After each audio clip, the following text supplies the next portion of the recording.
Magandang araw po sa inyong lahat. Tayo na't ipagpatuloy ang bakbakan ni Muwi at ng mamamatay tao sa kwento ng Phantom Swordsman. Nagsimula ang eksena nang bumalik ito sa sandaling sinabi ng mamamatay tao sa mga lalaki na iwan na nila si Mua. Hinugot ni Mua ang kanyang espada at sinabi na siya na ang unang aatake. Para sa kanya, mukhang siya daw ang target ng kalaban. Pinayuhan siya ni Mujin na mag-ingat. Agad na sumugod si Mua ngunit hindi man lang natinag ang kalaban, hinawakan nito ang espada ni Mua gamit ang isang kamay, at gamit ang kabilang kamay ay mabilis siyang hiniwan sa tiyan. Pagkatapos ay sinipa si Mua, dahilan para mapa-atres at mapalayo ito. Sumunod at umatake si Muchol, tumalon siya at buong lakas na iwinasiwas ang kanyang malaking espada, ngunit umatras ang kalaban at iniwasan lamang ang atake ni Muchol. Agad namang sinundan ni Muchol ng isang saksak pero muling nakaiwas ang kalaban. Sa isang iglap, hinawakan nito si Muchol at hiniwan sa tiyan, saka sinuntok ng malakas. Tumilapon si Muchol palayo at nagulat si Mujin sa kanyang nakita. Tinawag niya ang kanyang mga kasamahan at sumugod mula sa gilid, ngunit bago pa siya makalapit, tinitigan siya ng mamamatay tao. Napatigil si Mujin nang makita ang nakakatakot na presensya ng kalaban. Ang mga mata ng kalaban ay punong-puno ng pagnanais na pumatay. Dahil dito, hindi na makagalaw si Mujin. Habang nanginginig, may bigla siyang naalala. Noong bata pa ito, ay may nakita siyang isang lalaki na pumapatay ng kapwa-tao. Nagtago siya sa ilalim ng bahay at pinanood ang lahat ng nangyari. Paulit-ulit na sinaksak ng lalaki ang biktima habang ito ay nakangiti. Takot na takot si Mujin noon. Tinakpan niya ang kanyang bibig para hindi ito mapasigaw, at napuno ng luha ang kanyang mga mata. Bigla namang naputol ang alaala niya at sa sandaling iyon, ay sinuntok siya ng mamamatay tao sa mukha. Dahil sa lakas ng tama, lumipad siya at bumagsak sa lupa. Hindi maintindihan ng kalaban kung bakit siya napatigil. Ngunit para sa kanya, ay wala itong kahulugan. Pinilit nitong itinaas ang kanyang ulo, ngunit nananatili itong tulala. Muling sumugod si Mua at inatake ang kalaban, ngunit hinawakan na naman ng mamamatay tao ang espada nito at pinakawalan ang isang hampas. Nakaiwas si Mua sa pamamagitan ng pagyuko, ngunit agad siyang hinawakan sa ulo at sinipa sa tiyan. Napadora si Mua ng dugo at napaluhod. Sa likuran ng kalaban, biglang lumitaw si Muchol at umatake. Ngunit muling nakaiwas ang mamamatay tao. Ginamit nito ang espada ni Mua at umatake kay Muchol bago pa ito makapaghanda. Makikita na tila napakaraming tumama kay Muchol, bumagsak si Muchol habang dumadaloy ang dugo mula sa kanyang katawan. Nabigla si Mujin sa kanyang nakita. Gusto niyang sumugod pero parang may pumihil sa kanya. Sa kanyang isipan, nakita niya ang kanyang mas batang sarili. Sinabi nito na mamamatay siya kung susugod siya ngayon, hindi nito alam kung ano ang dapat niyang gawin. Tinanong siya ng batang Mujin kung kaya ba niyang talunin ang kalaban. Ipinaalala nito na kahit sabay-sabay silang umatake, ay wala pa rin silang nagawang pinsala. Pinayuhan siya nitong tumakas na lang at humingi ng tulong. Ayon dito, ang isang mahina ay wala dong laban sa mas malakas. Kahit may hawak pa sila na espada, madudurog lang daw sila. Sinabi din nito, na kaya siya nag-aalinglangan dahil hindi pa sapat ang kanyang lakas. Dapat muna daw itong mabuhay at magpalakas, gaya ng ginawa niya noon. Unti-unting naniwala si Mujin at sinisi nito ang kanyang sarili dahil kulang pa daw ang kanyang pagsasanay. Nais niyang tumakas, ngunit bago pa siya makakilos, may isang katawan ang bumagsak sa tabi niya. Ito pala ay si Muchol. Sa kabila ng kanyang mga sugat, pilit siyang tumatayo habang hawak ang kanyang espada. Sinabi nito kay Mujin na masyadong malakas ang kalaban at marahil ay mas malakas pa daw ito kaysa sa kanilang senior disciple. Nakiusap siya na tumakas si Mujin at bumalik sa sekta upang ipaalam ang mga nangyari. Siya na raw ang baalang kumuha ng oras upang magpatagal sa kalaban. Tinawag si Muchol na matigas ang ulo ng mamamatay tao. Muling nagsalita ang batang Mujin at sinabi nitong mas tama daw ang tumakas. Nauunawaan ito ni Mujin, ngunit may napansin siya. Kahit sugatan na, ay patuloy pa ring lumalaban ang kanyang mga kasamahan. Pinanood niya si Muchol habang sumusugod muli, nakita niya ang dugo sa bawat hakbang nito. Naisip niya na hindi kaya iba ang dahilan kung bakit sila lumalaban. Naalala niya ang sinabi ni Muwi noon na hindi niya makilala ang sarili kung iiwasan niya ang katotohanan. Maaaring matagal na niyang tinatakasan ang tunay na dahilan ng kanyang takot. At sa paglipas ng panahon, ay nakalimutan na niya ito. Sinabi ni Mowi na kailangan niyang alalahanin kung bakit siya humawak ng espada. Sa sandaling iyon, bumalik ang alaala ni Mujin, muli niyang nakita ang mamamatay tao mula sa kanyang nakaraan. Nakangiti ito habang paulit-ulit na sinasaksak ang lalaking nakahandusay sa lupa. Nakahandusay si Mujin sa lupa, napapalibutan ng dugo at mga bangkay. Bumalik sa isip niya ang massacre na nangyari sa kanilang tahanan. Wala silang nagawa noon at kumapit lang ang kanyang pamilya sa damit ng pumatay sa kanila, pero isa-isa pa rin silang pinatay sa harap nito. Naalala niya kung gaano siya natakot. Kahit ngayon, mas nangingibabaw pa rin ang takot kaysa galit. Iniisip niya na mahina siyang tao. Akala niya ay kapag natuto siya ng martial arts at humawak ng espada, ay mawawala ang kanyang takot. Kaya nagsanay siya ng nagsanay. Sa tuwing may hawak siyang espada, ay pakiramdam niya ay nawawala ang kanyang pangamba.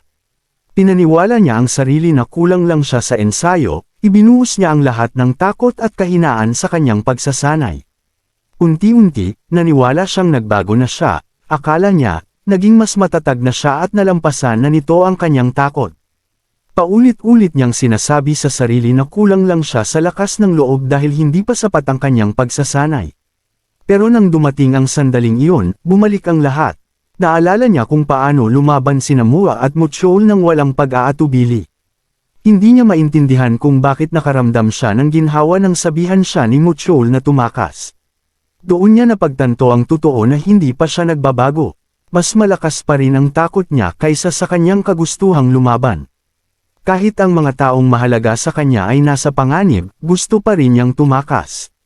Napaisip siya kung para saan ba ang espada na hawak niya. Para bang ginamit lang niya ito para takasan ang pagiging duwag niya. Napangiwi siya sa sarili niyang iniisip. Habang nag-iisip, nakita niyang patuloy na lumalaban ang kanyang mga kasama. Hindi sila umatras at doon, hinigpitan ni Mujin ang hawak niya sa espada at tumayo. Naunawaan niya ang isang bagay, hindi sila lumalaban dahil wala silang takot. Lumalaban sila dahil natatakot sila. Naalala niya kung bakit siya nagsimulang humawak ng espada, gusto niyang maging katulad nila. Habang tumutulo ang kanyang luha, ay nagdesisyon siyang lumaban. Hindi na siya tatakas, sumugod siya sa kalaban ngunit napansin siya nito at tumingin sa kanya. Hindi nito inaasahan na lalaban pa si Mujin. Nainis ito at binitawan si Muchol. Umiwas ito sa atake, pero nagawa pa rin ni Mujin na masugatan ang mukha ng kalaban. Agad siyang sinuntok sa dibdib at tumalsik ang dugo mula sa kanyang bibig at nawalan ito ng malay. Nalaglag ang kanyang espada at sa sandaling iyon, wala nang natitirang nakakalaban sa mga batang disipulo. Pagkatapos nito, ay dumating si Muwi. Agad niyang sinuri ang kalagayan ni Muchol, naramdaman naman ng kalaban ang kanyang presensya at lumingon.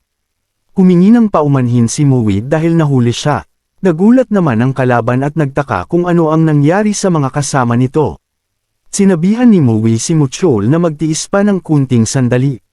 May bigat ang kanyang boses at seryoso ang kanyang mukha, sinabi niyang tatapusin niya agad ang laban. Tumawa ang kalaban at sinabi na nakakatuwa daw ito. Inihagis nito si Mujin sa gilid at sinabi na bihira siyang makakita ng ganoong katapang na tao. Hindi raw siya interesado kay Mujin, pero gusto niyang makalaban ang isang taong may ganoong tapang. Inilapag nito si Mua sa tabi at sinabihan nito si Muwi na huwag sana siyang biguin. Tahimik na naghanda si Muwi at inipon nito ang kanyang lakas at nagplano ng mabilis at eksaktong pag-atake. Alam niyang hindi niya pwedeng maliitin ang kalaban at sa isang iglap, ay umatake siya. Pinakawalan nito ang sword chi, tumama ito sa tiyan ng kalaban at napaatras ito sa lakas ng impact. Nagkaroon ito ng sugat sa tiyan ngunit tila hindi ito naapektuhan. Humanga ang kalaban sa lakas ni Muwi, at hindi nito inaasahan ang lakas ng kanyang atake. Biglang sumulpot si Muwi sa harap nito at umatake sa ulo, ngunit nakailag ang kalaban sa huling sandali ng kanyang atake. Hindi naman tumigil si Muwi at hinawakan niya ang ulo ng kalaban, at ibinagsak ito sa lupa. Agad nitong sinaksak ang kalaban ngunit kahit nakabaon ang ulo nito, naharang pa rin ang kalaban ng espada gamit lamang ang kanyang kamay. Mabilis itong gumanti at sinipa si Muwi sa tagiliran. Napaatras si Muwi ngunit agad naman niyang nabawi ang kanyang balanse. Inangat ng kalaban ang kanyang ulo, at inayos nito ang kanyang leeg habang tinapon nito ang espada ni Mui. Lumapit naman si Mui at kinuha ang espada ni Muchol. Natuwa ang kalaban sa kanyang nasaksihan at sa isang iglap, ay sabay silang gumalaw at nagharap muli. Umatake si Mui, ngunit hinawakan ng kalaban ang kanyang espada gamit lamang ang kamay nito. Inatake ng kalaban si Mui gamit ang sunod-sunod na suntok at sipa. Nasalag ni Mui ang lahat ng ito at gumanti siya at tinamaan ang ulo ng kalaban gamit ang kanyang espada.